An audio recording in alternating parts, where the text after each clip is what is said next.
అంతర్జాతీయంగా తీవ్ర సంచలనం రేకెత్తిస్తున్న ఒక విషాద ఘటన ఇప్పుడు పశ్చిమాసియాలో ఉద్రిక్తతలను మరింత పెంచింది. ఇరాన్లోని ఒక పాఠశాలపై జరిగిన క్షిపణి దాడిలో డజన్ల కొద్దీ అమాయక విద్యార్థులు ప్రాణాలు కోల్పోయారు. ఈ దాడి వెనుక ఎవరి హస్తం ఉంది? అమెరికా, ఇతర దేశాల స్పందన ఏంటి?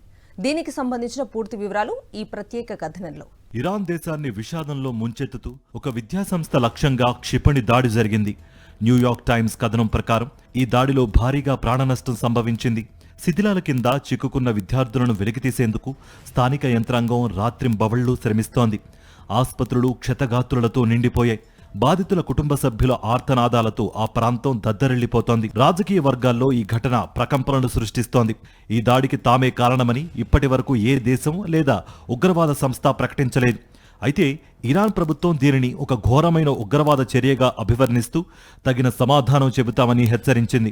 మరోవైపు అమెరికా ప్రభుత్వం ఈ ఘటనపై తీవ్ర దిగ్భ్రాంతి వ్యక్తం చేసింది.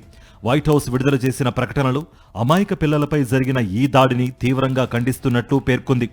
వాషింగ్టన్ వర్గాల సమాచారం ప్రకారం ఈ దాడిలో ఏ రకమైన ఆయుధాలను ఉపయోగించారు, ప్రయోగించిన స్థావరం ఎక్కడ ఉందనే కోణంలో నిఘా సంస్థలు విశ్లేషిస్తున్నాయి. ఈ ప్రాంతంలో ఇప్పటికే నెలకొన్న అస్థిరతకు ఈ పాఠశాల దాడి తోడవ్వడంతో ప్రపంచ దేశాలు ఆందోళన చెందుతున్నాయి. ఈ ఘటన పెద్ద ఎత్తున యుద్ధానికి దారితీస్తుందా అనే అనుమానాలు వ్యక్తమవుతున్నాయి. ఐక్యరాజ్య సమితి కూడా ఈ దారుణాన్ని ఖండిస్తూ తక్షణమే శాంతిని పాటించాలని అన్ని వర్గాలను కోరింది.